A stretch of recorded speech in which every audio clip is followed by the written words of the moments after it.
Welcome, friends, to episode 34 of the Q Podcast, a podcast where a gathering of friends win on geek and gaming passion topics.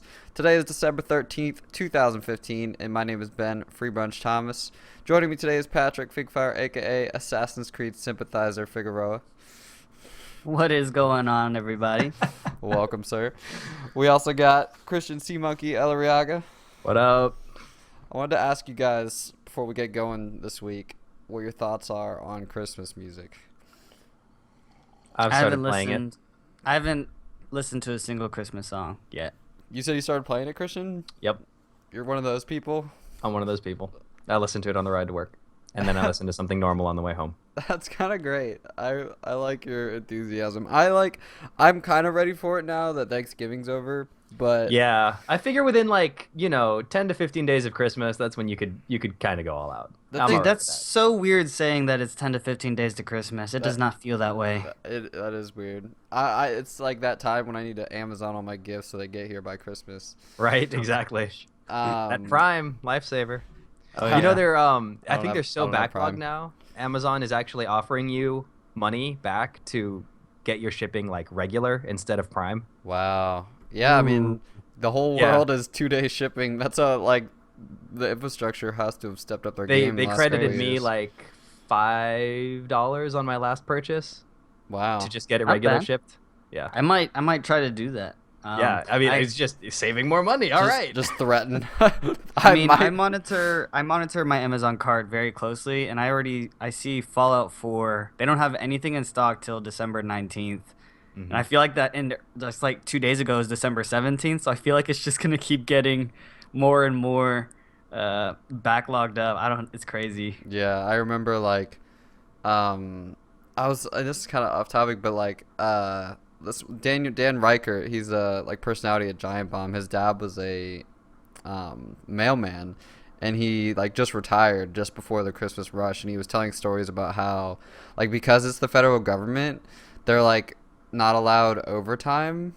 Ooh. And they don't something about they had strict 8-hour days, but the 8-hour days had nothing to do with because of unions and stuff. They weren't allowed to show up to work early. They had to get there no earlier than 7:30 to get started. Ooh. And the amount of packages was twice as much as normal, so it was just a huge sham, just a giant messed up thing, and he was so happy to avoid it. So yeah, could be mailman, guys. It could be stressful right now. I was gonna say too, it's weird. Georgia right now is 80 degrees. Yeah. That's I walk throwing me outside in a off. t-shirt Yeah, I don't really want to listen to Christmas music when I'm when I'm sweating. sweating in my t-shirt.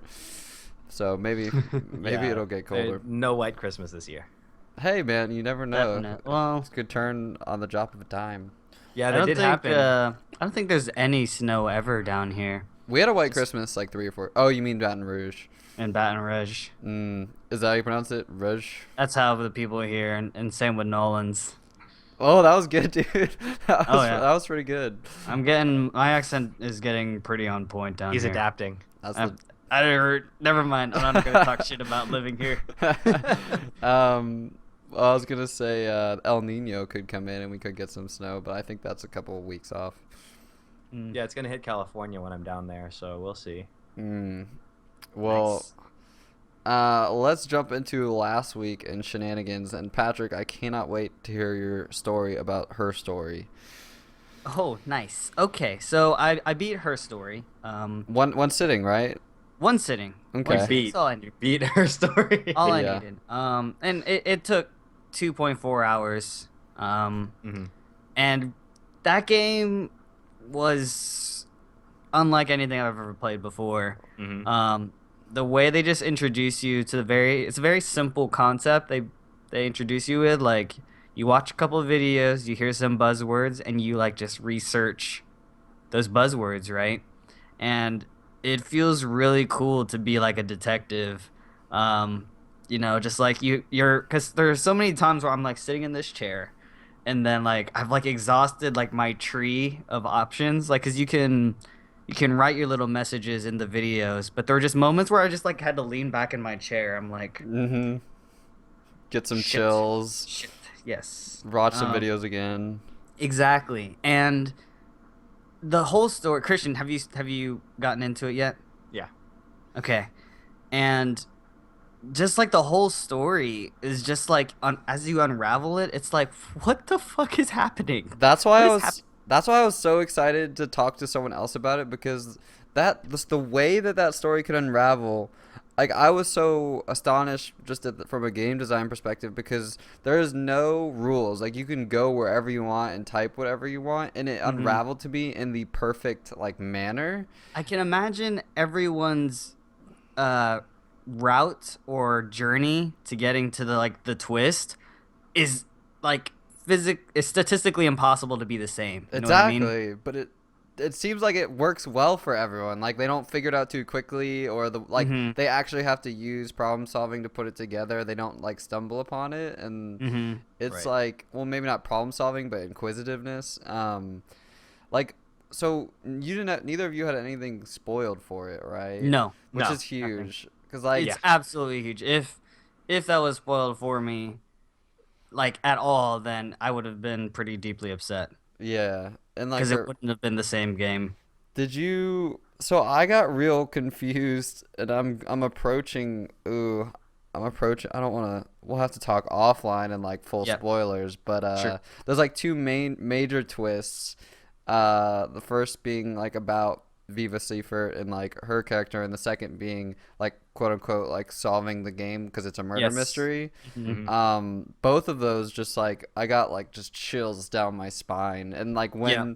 when they start prompting you in the like Yes, in I know what you're the talking about. I took my feet and I pushed my chair like 10 feet away from my computer because I was like, what, uh, I just got like uh. the chills were indescribable. That prompt, and then I was scared to click that prompt, Ben. It's scary. To pull the It trigger. I was was so like, I don't want to scary. do this. What is gonna happen? Um, The first time they asked you if you were done, did you say you were done, or did you say you no, weren't done? Okay, no. same here. I, Um, I I said I'm done when I felt ready. mm-hmm. I didn't feel ready yet. After I had pieced the story together, what I thought was the story, I was like, all right, let's see how it goes on, and then when that was done, I just furiously started researching. Yeah, Like, okay, someone explain to me what the fuck just happened. yeah, and there's like two main theories. Yeah. And but it's so good. I was so satisfied with the ending too. Like, I didn't really know. Did you? I guess you can't really predict that, but it caught me off guard. It's like knowing in hindsight the twist at the end. It's like, well, yeah, like that's easy to pull off and that makes sense. But at the time, I was floored. Oh yeah. Oh yeah. Re- Cause it was the game was so mysterious, like with the story itself. Like you didn't. I don't know. Like just the way the story was given to you, just like helped encompass this whole. I don't know of just like what the fuck. You know what I mean? mm-hmm. I don't know. Were you happy you played in one sitting, or did you wish you spread it out? Because I think some of those I videos can get a little bit mundane if you're like frustrated that you want to get to like some meat. And some of them I was like listening to. Maybe that's because I played it for probably because I separated it. I think I probably mhm. played it for like over 3 hours, and I definitely was.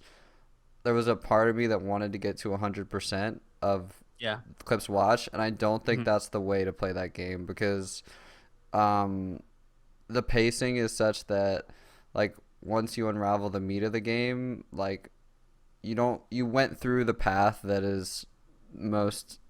I mean, that might just be the style that I wanted to play it, but it's Right. kind of almost like Mhm. collectibles at that point, like just Mhm. finding those anecdotal videos. Because I got like 75% of Yeah. the, I mean, and I was happy with that. and I mean that's what's great. I mean, with all games, but this game in particular because it's so short, because you can play it different ways. Because Mm-hmm. your journey through her story is probably different than mine. Mm-hmm. Just the way you forgot your first twist, the way you got your second twist, the way you developed opinions on this, on who, on that, and her. Um, but I mean, I can't tell you if I enjoyed, sitting one sitting or versus multiple sittings, because like for me, my her story is like the 3 hours I spent at my computer desk Mm-hmm. experiencing the whole the whole thing. Can't do it any other way. So yeah, and I can't imagine it any other way. So Right. That's awesome. That's Such a cool thing. very cool. You know what's not cool, guys? Oh no. Assassin's Creed Syndicate. What? It got good reviews. It got okay reviews, Okay. and the game was okay. The game was okay. I beat it, by the way. I don't not beat games, guys. Doesn't matter how frustrating they are. All right, Dragon Age. Nope, I'm playing Dragon Age right now. Oh, you're not gonna beat that game. I loaded it up, so I'm gonna beat it. I loaded it up today. Did it this morning. I guess played there's 6 hours. I guess there's nothing in your way. No. Nothing's gonna come out. Well, I got Dishonored also, but I think another good game. I think Syndicate it's a relatively short game. I'm probably 15, 20 hours. But I'm ready to throw something 40, then I'll go Dishonored, then I'll go Witcher 3, and then maybe it'll be January. If you beat Witcher 3, Dragon Age, Metal Gear Solid, Final Fantasy X in 1 year, that's gonna be a hell of a year. Oh yeah. That's really legit. Unstoppable. So what before you even say what you liked or didn't like about Assassin's Creed, what made you want Assassin's Creed? Because that's why I call you the sympathizer, is because you haven't given up yet. We've talked about this before, plenty of times, really. I'm okay with the games. I mean, the games are relatively fun, and I used to be a big completionist kind of guy. I like to see things get off a checklist, and I do in real life.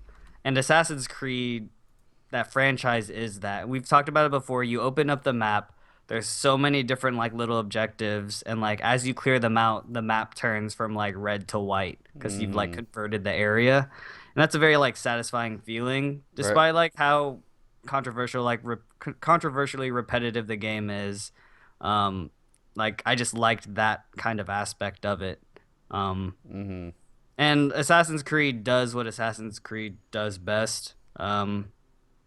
For better or worse, you know, running around is a lot of fun. And this game's themed like gangs of New York, so that's like a lot of fun. Just like walking around with like a posse, and then like you engage another posse, and there's just like gunfires going around. It's pretty good.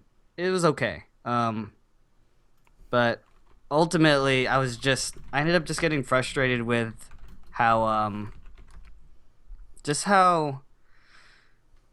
some of the mission design in Assassin's Creed is just awful. God, especially after playing Metal Gear, like that's how stealth games should be played. Well, they got rid of I heard that they got rid of follow missions, right? Those were things that people hated about Assassin's Creed. Yeah, they lowered them. There were still a couple. Oh yeah, you're right. There were less. But God, those were the worst. The absolute fucking worst. I hate. And bad it's a lot missions. of like, and it's okay to like numb yourself up and just go through the motions because it's kind of fun. But there are some times while I was just like, am I having fun doing this? Dude, you know? That's scary, man. See, that's when that's where like the gamification of games and how they like kind of suck you in, and they like when you see that 60% of the map filled and you that thing that ticks in your head that's like, oh, I can't wait to complete this. I don't want to get trapped by one of these huge games where I'm going to kind of talk about this a little bit later with Metal Gear Solid, where I have to question whether I'm having fun, but because I haven't finished it, I have to finish it.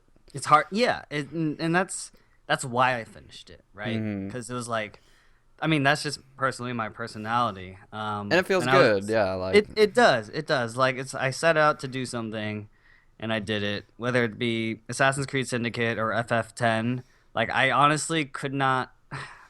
I don't know. Like those games were like okay to me, and like just like with replaying Dragon Age right now, or even my time with Metal Gear, that shit was like fun. Like playing Dragon Age. Dragon Age is a great game. Holy shit. Is it? Yes. See, so Maybe Dragon it's because Age, I came fresh from Assassin's Creed Syndicate, but Dragon Age, if I were to compare Dragon Age, Assassin's Creed Syndicate, and Metal Gear, to me, Dragon Age is more of like a talking simulator and like a beautiful canvas. Like the gameplay itself, the combat was so repetitive. Like I wouldn't even put that game on the same level as Metal Gear in any stretch. But I think it's my fondness for BioWare as a whole. Because I think Dragon Age's story I mean, Metal Gear's story is not, I don't know, it's not very good, I think. No, Dragon yeah, Age story, it's like, I not. got my castle today, and I don't know, like, I like role-playing games, like, actually role-playing. I, like, started my Dragon Age character as, like, some guy who doesn't give a shit, and then I watched, like, half of my guys die, and it's Mm-hmm. like, well, now I'm changed, and now I am gonna lead this Inquisition, and it's just stuff like that that gets me engrossed. So, how did Syndicate do from a historical perspective? Because that's kind of the appeal is because they're action games, not necessarily role playing. They get to tell you a very specific historical story or put you in a very specific historical context. Like I was reading that, like I guess you encounter like some really famous figures in that game, right? Like Charles Darwin and Right. like Um, writers and stuff. I skipped all that. I wanted to beat the game. Yeah, So I skipped all because those are optional, and I think they are good. I think from what I read, some of them are like really fun to do, and I did some of them early when I played it, and there were a lot of fun like mystery solving things. And unfortunately, I just didn't get around to that because I just wanted to play the main story. Um, but I mean, the pros I'll say is Assassin's Creed Syndicate has two protagonists that are just great. The greatest protagonist probably since Ezio. Um, they're just really charismatic and they're twins and they play off each other really well. Um, uh, Other than that, like the story really isn't anything. And I don't know. There's like a couple of cool things when it talks about like, how historical or that age London has like child labor yeah. issues and issues with India, and a lot of those are brought up and used, but nothing that like really drives it home. Mm. Uh, Sounds like a primordial soup of just too much.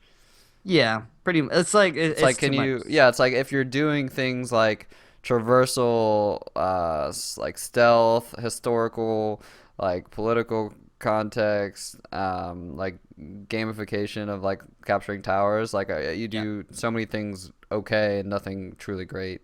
I Whereas very much agree. So, yeah, whereas Dragon Age puts so much like goodwill towards character building that like hmm that's what you can instantly think about when you're talking about playing that game. yeah, Hmm. Okay. yep, And you played some Monument Valley? yeah. It's good. It's like Fez. It's a lot of fun. Beautiful sounds, beautiful game. Mm-hmm. You talked about it like some time back, and which is why I brought it up. So, Yeah, it's like to me like a lot of its appeal is the novelty that it does exist on a mobile platform. Like that's hmm like just the fact that it's so starkly different from like the typical fare that you're gonna get from a mobile game is not necessarily like that. But I didn't think that it was. It's just like kind of like a zone out playing kind of game. yeah, I played it like for like every other night. I like played it right before I went to bed. Yeah, With some that's headphones perfect. in because the sound is really good. Yeah, the sound is So I fantastic. put some headphones in. It's good stuff. But Nice. it's pretty much sums up my week. What about you?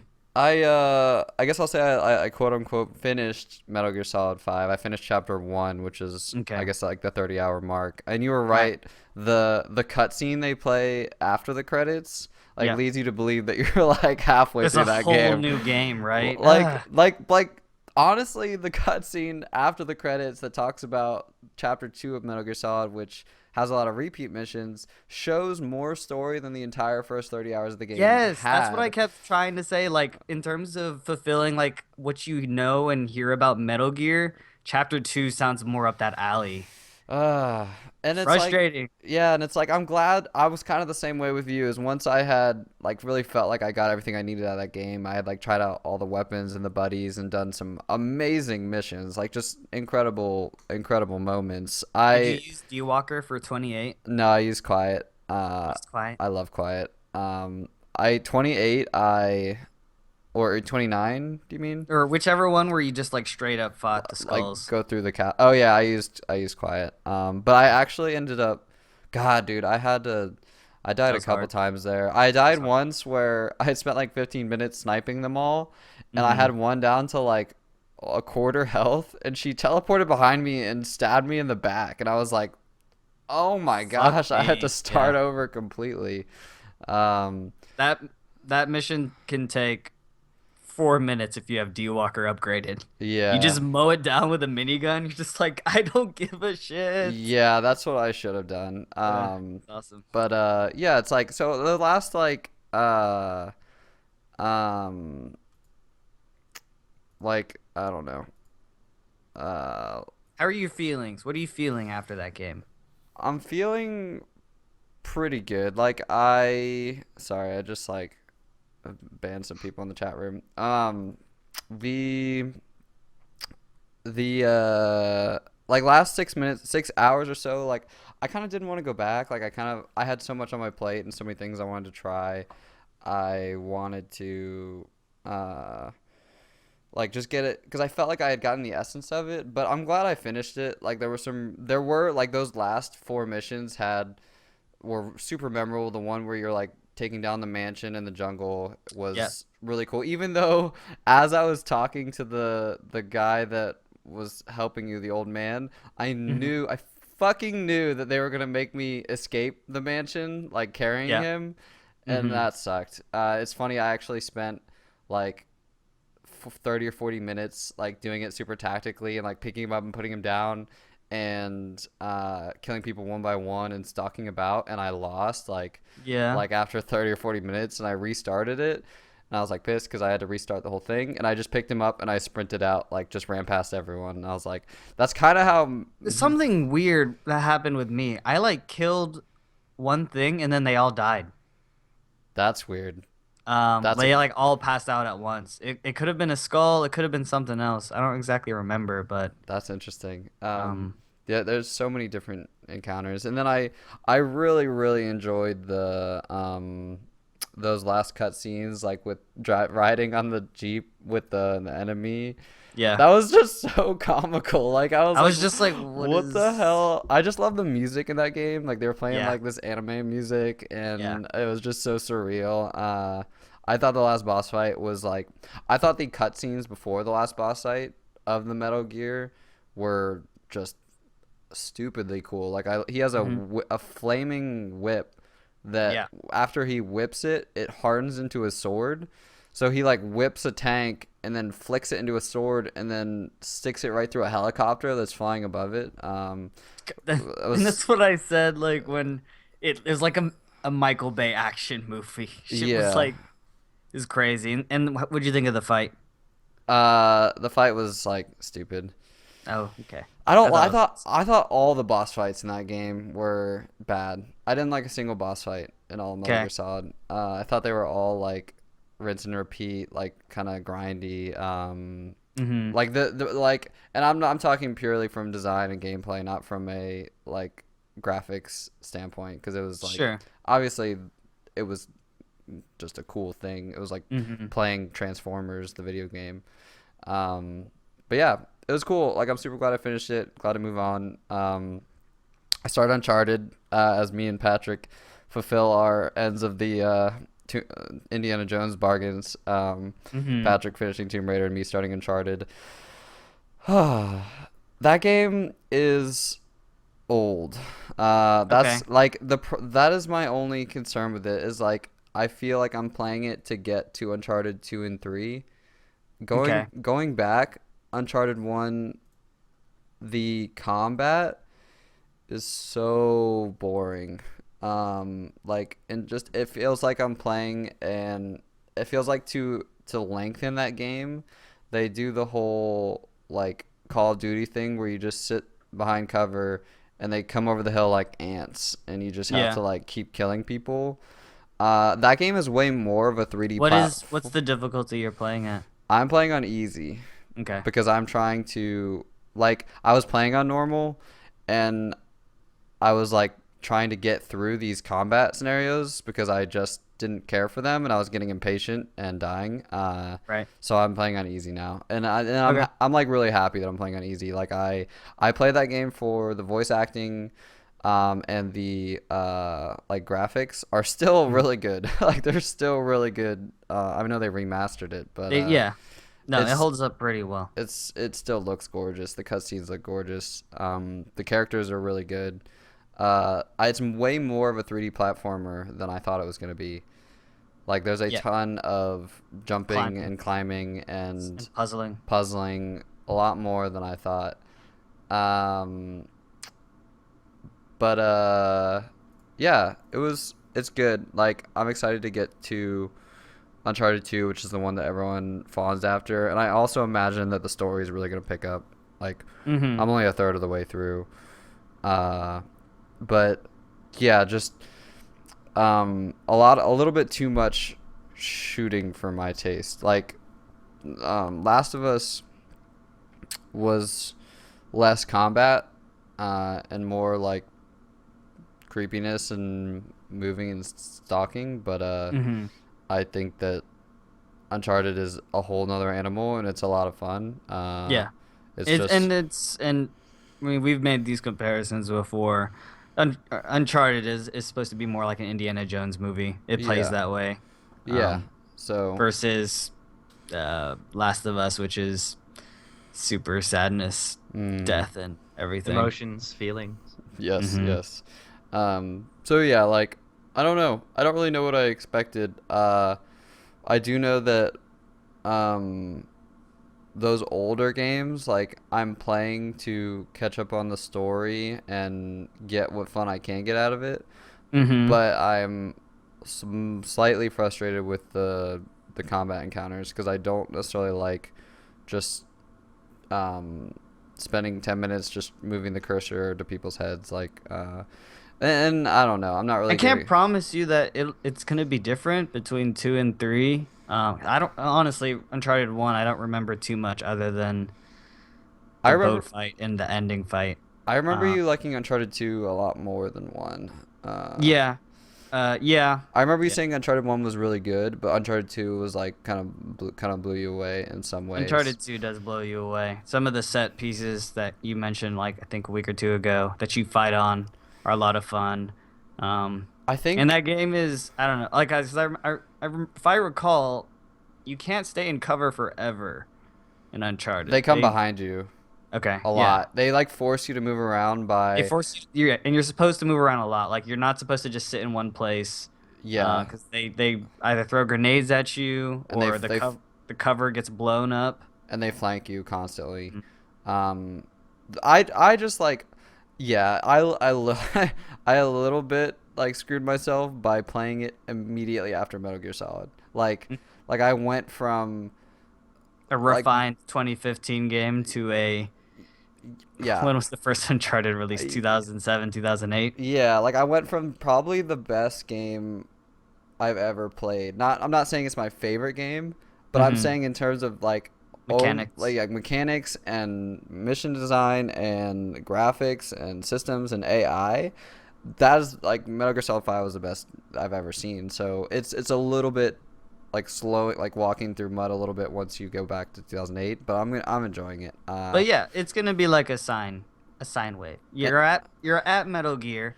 You go to Uncharted. Thankfully, it's Uncharted 1 yeah, that you're on the downside, and then when you go back up to Uncharted 2, it'll be just fine. yeah, and I'm gonna get more attached to the characters and stuff.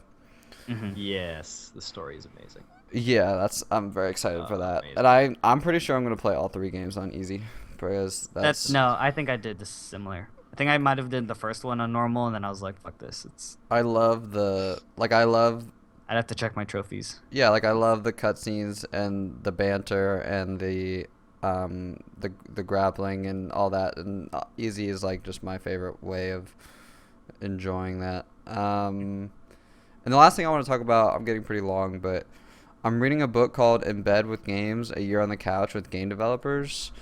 Uh, I need to get it was written by uh, Kara Ellison, and Mm-hmm. she's this woman who, like, I think she kickstarted it or it was a Patreon, and essentially she spent a year like couch surfing like game developers and interviewing them and blogging about it. It's really neat. It was like I can't remember how I came upon or it was recommended to me, but she talks from people that span indie, like hardcore indie developers who are like building games by themselves versus people who work for AAA studios, and these are some of the most like thought-provoking conversations that she's having and in creative minds that I've ever heard of. Like these Can you give people. us an example? like I can't think of. They're all such small games that I've never even heard of them. One of the guy is the Deus Ex game director, Okay. which is a really famous game. But a lot of them are indie games so small that I've never heard of. I bet that um, Christian will have heard with some of them. Like some of the people are. Sorry, let me uh, pull it up. But like they're like a lot of these people are so dedicated to creating and so obsessed with like the art and of creating things that they're like borderline they're homeless Mm-hmm. they're like they gave up everything like family, friends, like a comfortable living, like they just eat ramen and they make little like tiny indie games like on their laptop that very few people will pay, and it's they'll play Play and pay. and I'm just like so inspired by like the conversations that she has with them on what like makes them tick. So it's a really good book. I recommend it. Some of the people are Brendan Chung, Liz Ryerson, Catherine Neal, and Harvey Smith. Catherine Neal makes some like really political games. Tim Rogers, who's like really famous games writer, who became a maker. There's no real big people. That's what's so interesting is like there's so many like people out there making games that you don't even know about, and they just love it. And it's cool for me because I've always like been interested in like, oh, like what would it be like to make games and to It's a thankless job. It yeah sucks. yeah Yeah, that's what everyone. ramen for dinner does not sound Yeah. for like all the time. End of the Making a line. conscious decision. Mhm. That's why the stories are so good because Right. as what Christian said is spot on, and then so the people that do it are that like they're that in it. Mm-hmm. So yeah. Oh, sorry guys, that was long. But how about you've been quiet, Christian? What have you been up to? Just playing some more Monster Hunter and some Super Smash on my 3DS because I got back into that when I picked up Monster Hunter. Just the 3DS and the mobile gaming in general. There's something about it. It's not the same as playing on a phone, No, you know, definitely not. and it's just Mm-hmm. the experience of playing a mobile game is also completely like galaxies away from what you get on a console or on your PC, and it's nice to play something that's so simple yet has a lot of complex mechanics behind it. That's probably how you view console gaming, don't you think? Kidding. I'm kidding. uh, Probably. But yeah, it's fun getting that experience again because I remember, it's just throwback to when like especially when Ian and I were growing up, we had Game Boys and all of this stuff that we would always Oh, bring yeah. with us to these parties and we would always just be on those Ask just for batteries secluded. or ask for Yeah. outlets. To charge or whatever. Just Mhm. it's good. it's funny that you're getting into the DS stuff. Like I like spent a week like obsessively researching 3DS and stuff, and it's like, yeah, like I imagine myself playing it like just in total relaxation, like laying on the bed or on the couch. That's exactly what I do. Yeah. Actually, and it's really bad. Let me go ahead and get mine so I can show you exactly how bad it got. Okay, this is gonna be interesting. When's the last handheld you had, Patrick? Game Boy Advance SP. That was quick. He's That was back. great. It's a great game. Yeah, it's over here. Great- So great, I got really bad into it, and I got an external peripheral for my 3DS, which is essentially this external joystick right here. So it's like more What purpose ergonomic. does that serve?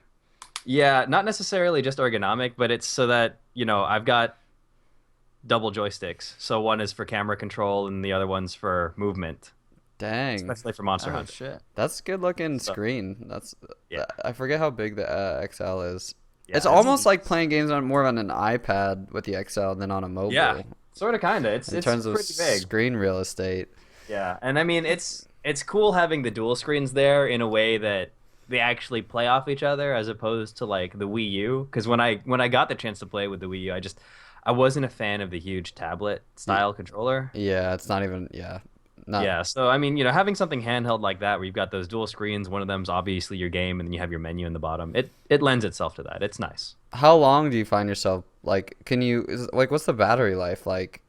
I mean, I play it for hours at a time, and I have yet to run down. I think the base time I could probably get it out to from a full charge is maybe like 8 hours, Okay, that's which good. is, I mean, that's It's like two that's a hefty days amount of of gameplay. hardcore gaming. Yeah, because I'm flying out to California in January, and like I really want to pick one up for like the 5 hour ride there and the 5 hour ride back. But I was reading that like the battery life was like in some cases like 2 to 4 hours, but I don't think No, that's true. Yeah. no way. Yeah, Okay. it's super long. If Okay. it's like, are you flying out there? Yeah, I am. Okay, so it's gonna be like a 4 to 5 hour flight tops, Yeah. and you definitely Mhm. have enough battery power to Mm-hmm. get yourself through that. For Okay. one way. I was looking. Oh, sorry. Go ahead. I'm just saying it'll be worth if I, if you pick one up. Yeah. I was trying to get the 3DS, like not the new 3DS, just the old 3DS, and not the XL. But like they don't really sell them anywhere now. Like Yeah. I was hoping to Would pick one you up. what's your opinion on the 2DS, Christian? It's like the bar The 2DS is does I it haven't plays heard. the same games? Yeah. Is that right? Okay. Yeah. It's just the 3DS has like that 3D capability, which I always have turned off because God, does that hurt my eyes. If the 2DS was flip instead of that It would giant be better. ugly monstrosity, I would have had that like we wouldn't even be talking right now. I'd be out buying it. Like it's so ugly. Yeah. It's so ugly. That's the worst part. I I mean, don't- I need that hinge because it's so compact when you have it just folded up and it's Folded. so nice and clean. And then you look at the 2DS and you're like, Jesus Christ, it's like the redheaded stepchild. It looks like something. It looks like one of those. What were those like games that like kids had that like the frog that teaches you stuff? Leap Star. Leap Star. Yeah, it just looks like this. I don't know. Mhm. I just wish. It is a monstrosity. I will give you. It is terrible. I wish there was like an affordable 2DS that didn't look or what it wasn't so big and bulky as I don't know. Anyway, yeah, because like, do you play any of the Link remasters? I haven't played any of the remasters, but Did you play them when they were? Yeah, I played the originals. Do you think they hold up? I would Or probably Zelda, I bet should have that they said. do, especially because I think there's a mindset you get into when you're playing a mobile game like on a handheld like the 3DS, where you're not focused too much on how well it holds up because you know going into it that it's a mobile game, and you're not really expecting too much out of the graphics or the performance. So it's easier to let yourself step back and kind of get yourself more immersed in the game like you would for But the Ben older doesn't have games. that nostalgia. That's true. So, So he might actually just focus on the gameplay and the thing. Cause like, I don't know. I sometimes it does suck going back and playing on nostalgia because it's not what you remember, and sometimes it is Right, better up right. here. But for someone who's coming in fresh, would you still recommend it? that was like Master Chief Collection. The nostalgia was a Yeah, lot I think better. exactly. I think if you know what to expect going into it, in terms of this isn't going to be, especially because it's a mobile game, it's not going to be as responsive as you'd like. That's just going to be across the board. It's not so much the mobile part because it's still the N64 game. It's just old. Yeah, it's just. But it's and a lot of the playable on controls- mobile, like, but yeah. the controls aren't like if you're playing it because the original was on a console. Mm-hmm. Yeah. So if you're going into it with console expectations, you're going to be a little more disappointed than if you go into it with mobile expectations because Okay. the gameplay, I would assume, in those games plays roughly similar to the current games on that console. Because yeah, like in my mind, there's just like this treasure trove of legendary, like glorious games, all these Zelda games that I could just very cheaply pick up and start playing, Yep. which is like very enticing to me. Like these like such famous and revered games that have been remastered and are reviewing well on the 3DS that I've like totally missed out on. Like it's like when you watch a movie that you love so much that you wish you'd never seen it so you could watch it again. Like I almost feel like I have this opportunity to play some of like the best games of all time. Like That you've never even, it's Yeah. like you were saying, that you've never Yeah. even actually played, so you get to go back I and get to wish experience I it. wish I could play Mass Effect 2 for the first time again. yeah. Oh Like man, ever. like- 'cause, dude, so many people died. Never mind. And I could do that. Like I can play Mass Effect 2 for the first time. Like it's really exciting. yeah. I so- mean, I would totally Christian- recommend it. Christian, we have to talk and we have to talk about how we want Ben to play it because there are certain things he needs to know. Oh my god, yeah. There's a lot. Anyways, I think I will eventually play it. I hope they remaster it. I saw you tweeted about that, but I don't. Even if they I don't, want it. I'll play it on Steam. Even if they don't. Yeah, dude, you could totally. Yeah, that's your luxury is that you can always play it on the computer. I have to sit patiently, but I would do it in a heartbeat. I would Yeah. throw 90 hours into that thing again. Oh my god, it's such a I'm good. really jonesing. All right, let's get to current events. Um. All right, Star Citizen reached $100 million in funding. I mean, when someone donates $15,000 to unlock every single ship you'll ever make, yeah, I can assume it's not that hard to reach that 100 million if you assume one person will do that. They're multiples. That's Mm, such a big number. Yeah. I'm like losing I don't understand. internet connection with you guys.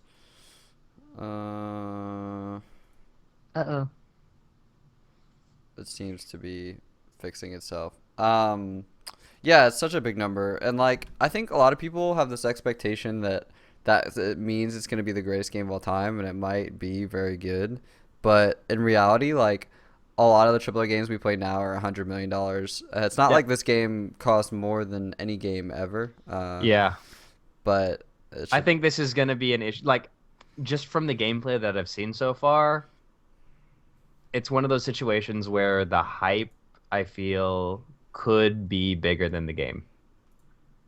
That's just oh yeah. cursory glance at all of the gameplay. Like, I love the way it looks like it plays. I love all of the aspects of it because I've always been wanting an open space, just free roam MMO kind of game with starships and, Mm-hmm. gun battles and stuff. And this looks like it delivers on all fronts, but at the same time, the hype for the game, I feel, is exceeding what people should be expecting. Mm-hmm. We will see. Oculus Rift is getting a ton of flack, which is so funny to me because I guess I'll get into it. Oculus Rift announced that they have like a lot of games that are exclusive to their platform, that they're VR games that you can only play with an Oculus Rift. They won't be playable with the Vive. Oh, Yeah. so Christian, why it's almost like I guess PC gamers like forget that consoles exist, so this is like astonishing to them that like platform Yeah. owners would try and have exclusive content to their platform. Yep. Pretty Why much. why are they surprised? Like it's not a I think PC where everyone has a PC. It's like it's an Right. actual piece of hardware. I think because this is the first time we've seen an add-on like this, so it's not about free market anymore, and I think a lot of PC gamers don't understand that because you do need a PC, right, to play on a Rift. Mm-hmm. That's just they go hand in hand together, and I think the reasoning that a lot of people are going into it is because I guess we weren't really expecting to see an Oculus Rift only game. Which is weird, right? Yeah. Because like Oculus Rift, you have to look at it like a console, and that it's like Windows is an agnostic platform to gaming, but Oculus Rift is like a $300 to $400 accessory to your computer, and they benefit from more people buying an Oculus. Like if Oculus Rift pays for someone to make a game, why would they let someone play Right. that game on a Vive? And like, I think at least for me personally, and I'm actually not okay with exclusivity on these kinds of platforms because I feel like VR as a whole shouldn't just be limited to games, right? So, I mean, from a games perspective, that's okay. I guess, you are a company, you need to make money, and I understand that. But, you know, it's more of a peripheral as opposed to an actual standalone console to me. mm-hmm. So it's more like I'm going to pay for the best peripheral that gives me the best, uh, performance, as opposed to I'm going to pay for this just because it's got specific games. Which makes sense, and like the PC gaming sensibilities and PC gamer or the PC gamer subreddit are all like pretty much on the Vive bandwagon now for those reasons that you just outlined. Yeah. But just the shock and surprise is what was so like comical to me. Yeah. The PCMR has a very bad habit of, jumping the gun.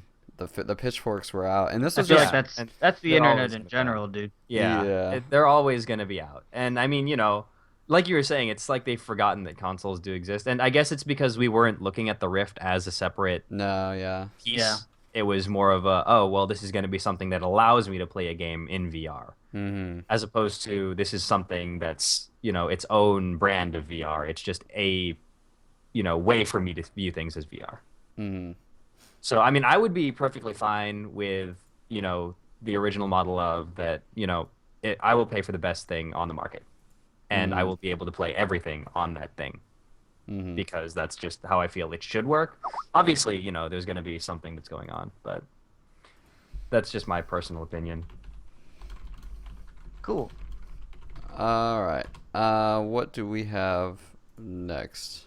All right, I got some news. All right, let's run through this. Final Fantasy VII is episodic. In a statement released by them, FF7 Remake will be told across multi-part series, each entry providing its own unique experience, which means instead of concluding in one entry, multiple entries are being considered in development, and each entry will have its own story, a full gaming experience with volume of equal content to a full-sized game.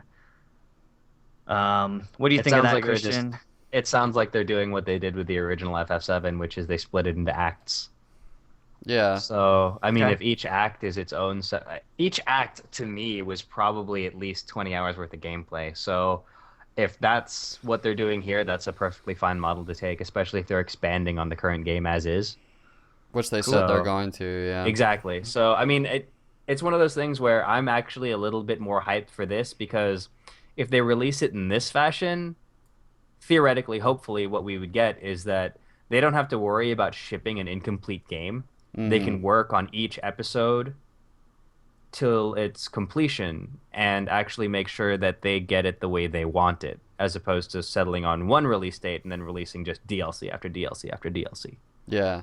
Yeah, I agree. I'm excited for this, because this is, if Square Enix were going to bring back a game to do it with, it would be this, because it is huge. This game is absolutely massive. People are so, I don't really get the cynicism, because it's like, I would way rather have like 3 acts delivered to me, one in 2017, one in 2018, one in 2019, than have to wait till 2019 to play any Final Fantasy VII at all. So exactly, yeah. So, or, I mean, them shipping it in 2017 and it's an incomplete garbage pile. Right. Yeah. So yeah, exactly. Yeah. Cool. To me, they could do this in a really good way. Still excited, because FF7 is my favorite. So we'll see. Next piece of news. Netflix will double their original programming in 2016, which includes movies, kids shows, documentaries, stand-up specials, and obviously TV. I'm just waiting for more Daredevil. Gimme. Oh my gosh. I didn't talk about Daredevil, but Wilson Fisk is so good. Yes. He's so good. Did you finish it yet, Ben? Or are you No, still... I'm on episode 10, and I found out there were 13 episodes, which is, for some reason, I was like watching it. I was like, oh my God, like it's all coming together. Like it's going to wrap up. And then I looked and I was like, oh, like there's a lot to go. And like that show, that's a great sign when you think you're around a finale and you're not. That's like, I feel like that was finale, probably like unless the finale falls flat. That doesn't happen in Daredevil. It doesn't. Yeah. Oh I feel like that's one of those moments where it's kind of like opening a gift and realizing you have 2 gifts in one, because you're like, oh, it's almost over. Oh, wait, I've got 3 more episodes. Yeah. Finding $20 in your pocket that you didn't know you had. Exactly. Well, it was like, Oh, it's so good. Actually, I want them to leak that trailer that they showed in Brazil, because I want to see the Punisher. I demand to see Frank Castle. Yeah, like double the programming is a lot. Like they've had so much programming this year. They've been increasing the programming already, and then just doubling it is. Ooh. I mean, they're not all winners. That's ridiculous to think about. Apparently, Adam Sandler's new movie that got released is pretty shitty. But well, no surprise there. That's okay. I was about to say that's to be expected. Yeah, there's no surprises from that. I like that Netflix is not at all complacent, and they're like quite literally doubling down on like their success. So they're gonna put. It's like those cable companies better be watching their asses, because I don't know, with all of these amazing shows that are coming out on Netflix, like Orange is the New Black, Daredevil, your cable TV's kind of got a crapshoot going for it. Yeah, Netflix is. They're gunning. They have like their elbow right on the pressure point of all the cable peeps. Amazon Prime. Speaking of poor cable peeps. Amazon Prime will roll in Starz and Showtime into their subscription for an additional fee. I don't know how I feel about that. Oh, what? For as a consumer, it can't really hurt you, right? No, yeah, it can't hurt. It's just one of those things where I don't particularly watch anything on Starz or Showtime, so it's one of those I'm kind of meh. It's not required. No, it's not. Yeah, it's just. I mean, I have no feelings one way or the other because I'm like, well, all right, cool. You have more. You've got more options. I'm with. Yeah, It's always a good exactly. thing. And you don't need to get a cable package that comes. Right. Like I don't know if Stars or Showtimes has an HBO Go standalone. Showtime but does. A lot of people have Prime, so if they just wanted to roll it in for the cheap, relatively cheap $8.99 extra a month, that's pretty good. I'm with Christian in that, like, this might not necessarily get me out of my seat, but it's like to the thought of maybe other like cable companies like FX, Yeah. Comedy Central, ESPN, like they're kind of opening the door to those people from they can detach themselves from some of these traditional delivery systems. So that's a good sign. Anything that like puts up. It's going to cutting the cord basically. Yeah. Well, More to add to The that. closer we get to that, the better. I think. Yeah. Personally. We're all about that on the Q podcast. All right. More trailers came out, everybody. We got the X-Men Apocalypse trailer. Which looked really good, actually. I was pleasantly surprised with it. It's the first of anything we've seen out of this movie. So I'm glad they did it well. As in, they didn't give away the entire storyline. I got Just into that's an the second argument with trailer, this Christian. with my friend though. Second trailer. Because that was Dark Knight, or that was Batman v Superman's third, maybe technically fourth trailer. If you remember their first like 2 or 3 trailers for Batman v Superman were really good. Super good. So I just like, don't know, they had such a good momentum going with the way they were doing the trailers. I don't know where the disconnect happened where they were like, okay, and now we reveal the plot. I think I have nothing to back this up with, but I feel like as the movie gets closer, like by the third or fourth trailer, you have to like show new footage and even like target a different demographic almost. With like, remember this is an action movie. Remember there's gonna be punching and lasers and shit. And like the first trailer is really good for generating hype, and then as the trailers go on, you get more into like the actual story and the more into the actual, what the meat of the movie is, and it's going to be Batman v Superman punching the shit out of each other. But I feel like they could have just like completely ignored the plot, done the Wonder Woman reveal, and still have had a good trailer. Aside from the weird. I mean, the campy trailer's dialogue. still bad. The trailer's still bad, but that's not what we're discussing. I thought that was awesome how that turned into Batman v Superman. Like, I know, that's why I was like, wait, we're getting off target. It looked good though. And then we get like Charles without hair. It was interesting. What the heck? Are they making a new Independence Day? Yes. With I just watched the trailer before this thing started. Is Will Smith in it? No. What? But Jeff Goldblum is though. That's good, but okay. I think there were. I mean, I don't have the source on hand, but I think there was like money issues or contract issues. There were reasons Will Smith didn't come back. But it's okay. For me, the best part of the movie was they overlay Bill Pullman's awesome speech for the first Independence Day. It's like that's like the best speech ever. That's pretty good. But check it out. It's I don't know. PS4 sells 1.5 million units in November, which that's actually a lot. That's an astonishing number. It really is. I think that they were selling like 200,000 to 300,000 units in a typical month. That Black Friday surge is crazy. And I was talking with Patrick about this before the podcast. Like the number, while it's a lot, it's not necessarily significant because like the PS4 has been selling hand over fist for a long time now. But what it is significant is that they won November, which means that with almost no games to speak of, like they're crushing the Xbox One, who had a bevy of exclusives this holiday season. Which I don't know, like it's like in the end, who cares? Like just play the games that you like. But it's like the trend. It's important because like Patrick was talking, like we have friends getting consoles and they want to get what their friends have, and like it's just an interesting thing to note. I'm pretty sure I've bought 3, maybe 4 PS4s for Sony in the past year, and just telling my friends like, it's a good decision, guys. Go buy it. Go buy it. Go You buy I and it. think you and the Rocket biggest League. thing is Oh them yeah, selling that many. As how many years ago did the PS4 release? The fall of two. 2014. It's just over 2013. 2 years. Sorry, Yeah. 2013. Yeah, you're 2 years. Yeah, for a 2-year-old console, that's still a pretty hefty number. It's like the Yeah. third fastest selling of all time, behind the PS2 and the Wii. I think that they like pass the PS2 sometimes, and they're They're behind the slowly PS2. passing it. Yeah. Like in terms of where they are, yeah, they kind of go back and forth. So Mm-hmm. it's selling like crazy. All right, let's jump to. We gotta do a topic on this show sometime. I know. I think it's been like 3 weeks. Let's jump to Patrick's topic. Sure. Oh, cool. So, guys, holiday break is coming. Yes. So what are you guys gonna be playing? Spring Right, so break.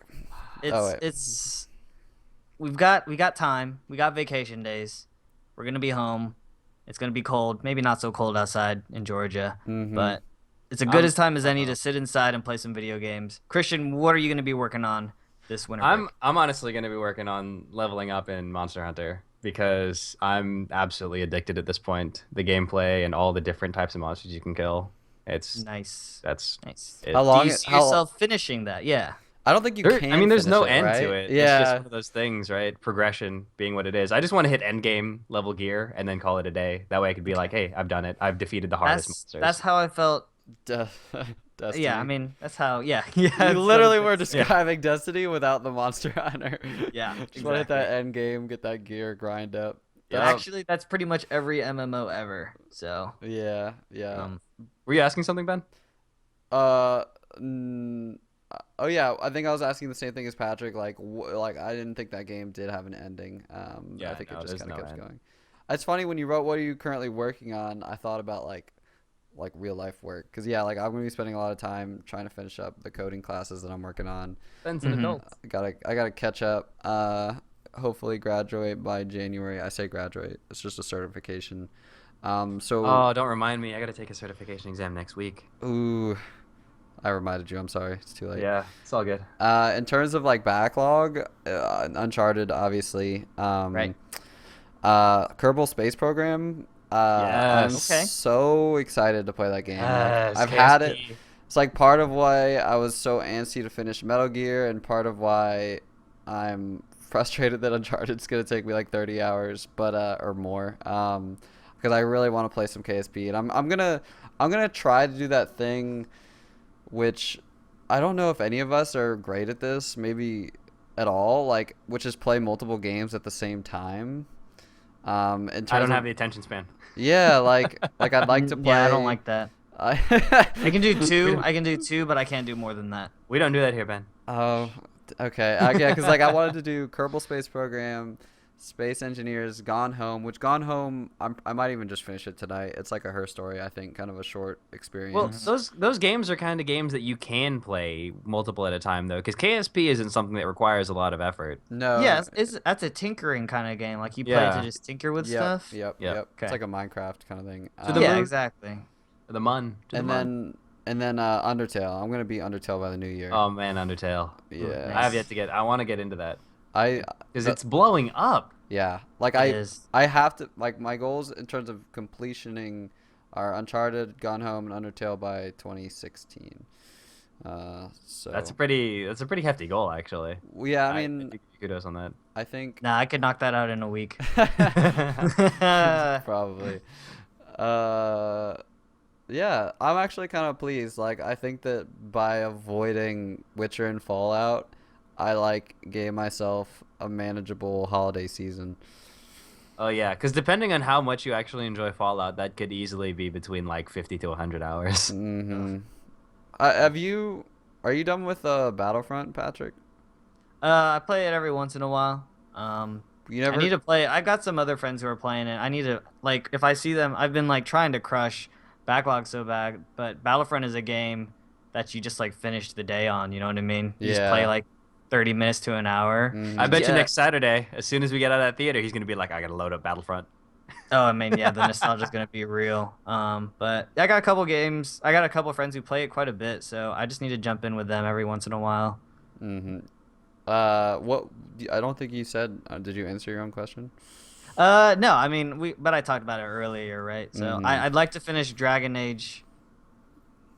At least I have Dragon Age scheduled to finish by like the 20th. Scheduled. No, not the 20th. The 27th. No one is more rigorous than I Patrick know. with his schedule. Like, Let's do it too. If you Oh, watch the God. video, you can like see me turn my head to look at Yeah. my calendar. It's The concept of having a calendar for your games is only something true nerds could understand.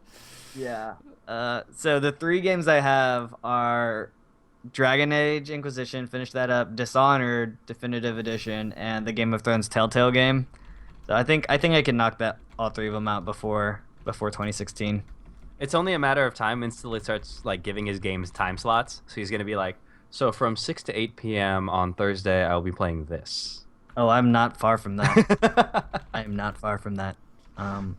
But yeah, and then hopefully I can finish Witcher early 2016 because the first big game in 2016 for me is definitely Uncharted, which is a March 18th release. So I still have time if I don't win. What's the first game you're looking forward to in 2016, Christian? Paradox. Paradox. What is Paradox? Is Paradox? What's that game that they just announced at the end of PSX? Paragon. Paragon. Paragon. Oh, dude, that doesn't have a release day, man. You're gonna be waiting. It's 2016 though, isn't it? It's gonna have a beta in early 2016. Okay. But I thought they had an actual, like they said they would be releasing in 2016. Yeah, they did say that as well. Yeah. So there you go. That's the first one I'm actually looking forward to because that's, I don't know, I'm super psyched for that. Oh, well, actually, you know what? Overwatch. Overwatch is probably, because Overwatch is like March. No, they just said it no later than June. Yeah, no later than June 2016. But I bet March is a pretty good expectation for that. Unless I get into the beta, in which case I'll be like, yes. Let's be real. But I don't know if Let's they're gonna do another beta weekend, right? I totally forgot about Legacy of the Void too. I've been watching so much StarCraft streams, and I'm really excited to get back into that campaign. That'll be an early 2016 thing for me. Is it me or is it just like a whole bunch of drama that's brewing in esports now? Like from Counter-Strike, there's a lot of drama. In League, there's always drama. Yeah. Dota. Yeah. No, you're right. Like, it's funny because I think a little bit of it is like the surge of esports popularity has finally caught up to journalism. Like the amount of people that can make first it was literally insane that people were making a living playing video games. Mm-hmm. Now people are making a living covering people who make a living playing video games. Like that's Shit's where we're meta. that's where we're at now, which is letting like this drama and these stories like come up because the industry of esports is supporting like people whose full-time job it is to like cover this stuff. It's only a matter of time until we get like an ESPNG where they cover nothing but games. I hope not. That sounds terrible. Hopefully they call it ESPN the Niño, or what's 9 in Spanish? Oh, I don't think that's 9 in Spanish. Uno, dos, tres, cuatro, cinco, seis, siete, ocho, nueve.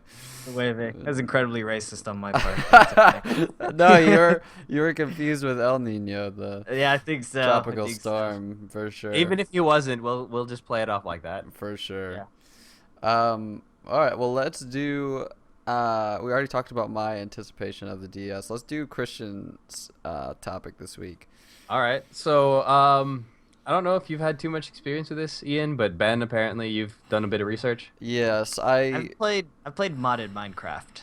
Okay. Yeah. Okay. So that's like as much as I've gone into like Tekkit. Tekkit counts as a mod. Tekkit, Tech World. Yeah. Right. Yes. So the topic this week from me is just modding as an addition to games, and your opinion on mods and how they affect the gameplay, how they're distributed. So mods affect things like graphics. They replace textures. Obviously, people make a lot of not safe for work shit for Skyrim. Naturally. Yeah. Customized gameplay elements. Custom quests, custom HUDs, stuff like that. The distribution, I put copyright in here if you guys want to have a discussion about that. So, is it actually legal for these people, or not necessarily legal because obviously someone would have been arrested by now, but is it, would you guys frown upon it? Is it, understood practice?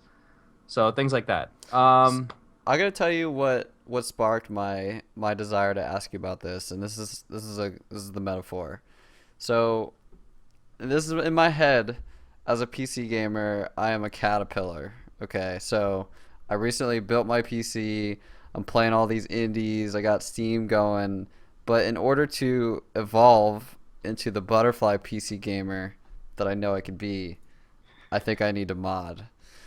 That's so like when I'm looking at these mods, I'm reading about mods and I'm like, how do I do this? Like how do I like am I just editing gameplay files? Am I like running scripts? Is it gonna break everything? Like it's very daunting. So like my question to you would be, in what scenarios, like what are the types of games where you think it's worthwhile to mod, and what are your favorite mods?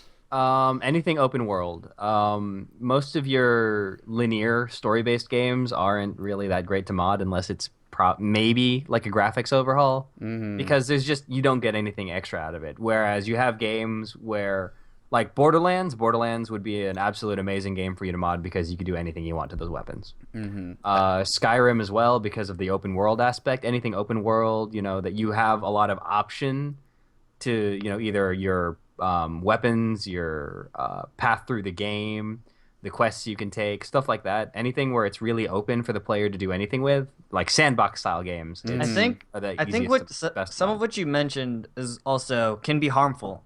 Because I remember I was playing Borderlands online with random people, and they gave me like modded weapons. Oh yeah. And, I mean, I didn't have to use them, but like stuff it damages like that. the game. So wait, you didn't even have to do anything like to your game, and they were able to give you. And it happens in GTA Online. It happens in Diablo Online on consoles too. Not even PCs. On PCs, I imagine similar things can happen. But maybe there's more protection. But Dang, I mean, it's technically actually right. Hacking. There's more. Oh yeah.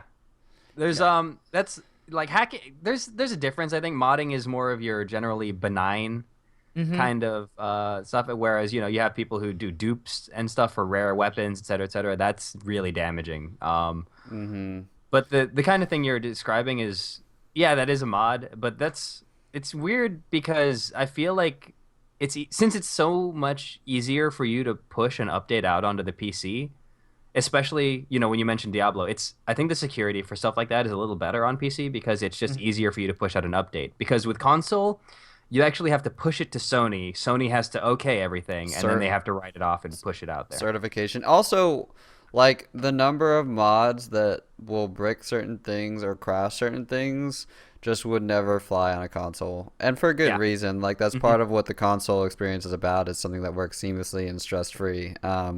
So there's something to be said about that. But I was gonna think too. You asked a little bit about copyright raw and like.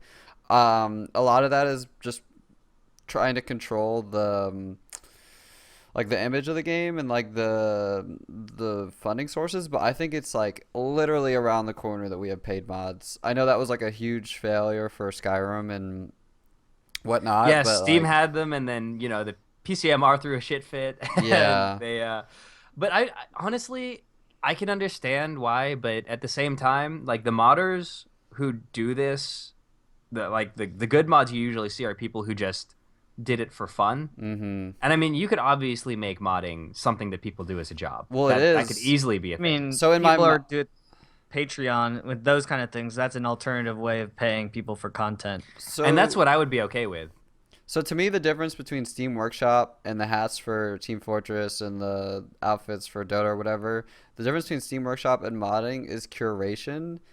And that's it. Like to me, modding like will be, or paid modding will work with curation, and I think it's like a matter of time. Like obviously the Wild West of people like using each other's code and just like breaking things to hell, like to have to try and monetarily manage that would be a nightmare, which I think is what a lot of people were worried about with Skyrim just because of all the crazy mods. But like something like that's well curated that compensates people for their hard work, and we have all these systems in place now like Patreon and Kickstarter and Steam Workshop and Greenlight.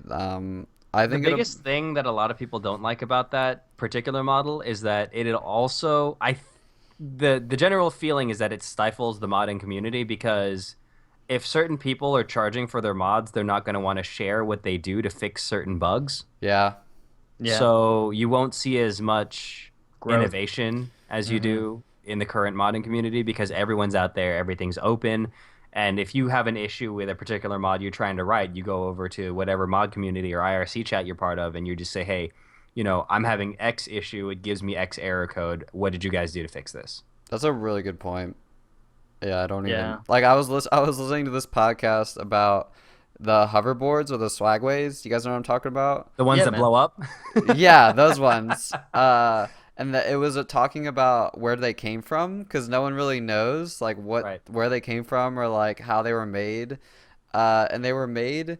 There's this like industrial town in China that like all these factories produce all these like consumer grade electronics products, and like it was just all these workers like meeting at lunch and after work. They have all these workshops. They're all these like brilliant engineers, and they just like borrowed each other's ideas and like stole parts from their plants and like just like created this like amazing thing. And they have, and like none of them were ever compensated for it, and like they didn't care. Like there was this guy that had a Kickstarter in Seattle for the same concept, and they basically just like knocked it off, and there was nothing he could do about it. Even though it turned out later that the science behind them was very different. But like the fact that something like that was created so cheaply, and so like it does the same thing a Segway does, but with 100% like different technology that's like way more affordable. And it was like this think tank of innovation in this small Chinese town where like because there's no copyright laws or patent laws in China, like no one cares about making money, so they just like have all these wacky creations coming out. Yeah, see, so it's just one of those things. And I mean, because the moment you start charging for it, that source code is no longer open. It's proprietary. Yeah.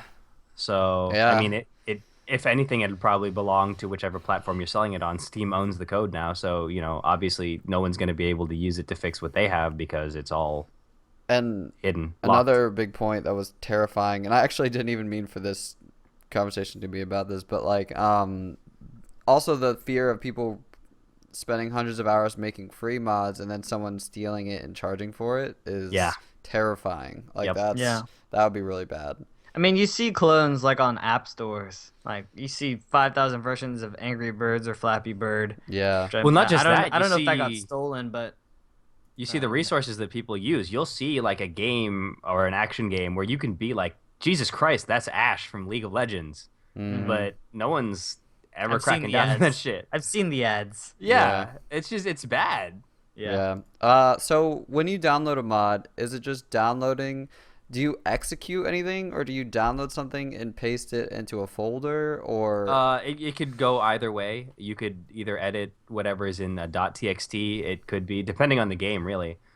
Sometimes you have to run a script that'll continuously run while you're in the game, replacing certain files in the game for textures. There are a lot of different ways to go about it, so it really does depend on the mod you're trying to install, the complexity of what you're trying to do. Yeah. Because I think that really falls into the vein of being PCMR, right? Like you like to tinker with things, and like I don't know, like playing modded Minecraft was like wasn't like anything crazy or anything, but like I had to download some stuff, I had to move some stuff around, and it's neat. It's kind of Right. fun, and when it does work, it's like nice. Yeah, it's fun. Yeah, I mean, and there's also, depending on what you're doing nowadays, if you want to do it for a really popular title, there's an entire, FAQ you could probably do about that kind of Yeah, thing. that's what I've heard too. There's really Yeah, good guides guarantee out you someone's having the same problem. there. Yeah, because sometimes there's like just applications or .exe files that you'll run, and it'll automatically do everything for you, like we were talking about, I think, before the podcast. So you could just check off which mods included in that inside of that .exe, and then run them all, without having to do anything. Okay, so asking the important question, Ben, what game are you about to mod? Kerbal Space Program. Yes, Okay.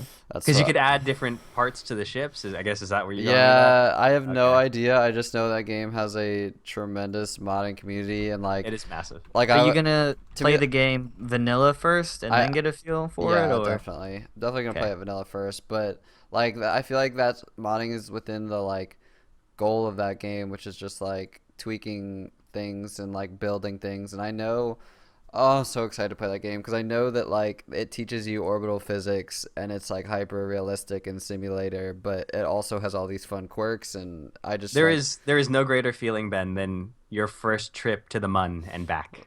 Have you played that game? Yes. I didn't even know that. Yeah. I'm so There is no excited. greater feeling than your first trip to the Mun and back. I'm gonna know what that means soon. Yeah. Okay. Well, I think we're going to wrap it up here. Thank you so much, everyone, for hanging out with us. Apologies for if you heard some Darth Vader voices midway through. We had some connection problems. You can listen to the audio podcast on Mondays. We live stream every Sunday afternoon on twitch.tv/thecube podcasts. Leave feedback on iTunes. We would really appreciate it. At fig_TV, at cmonkey2eyes, and at freebrunch on Twitter. Farewell, everyone. Later, y'all. Peace.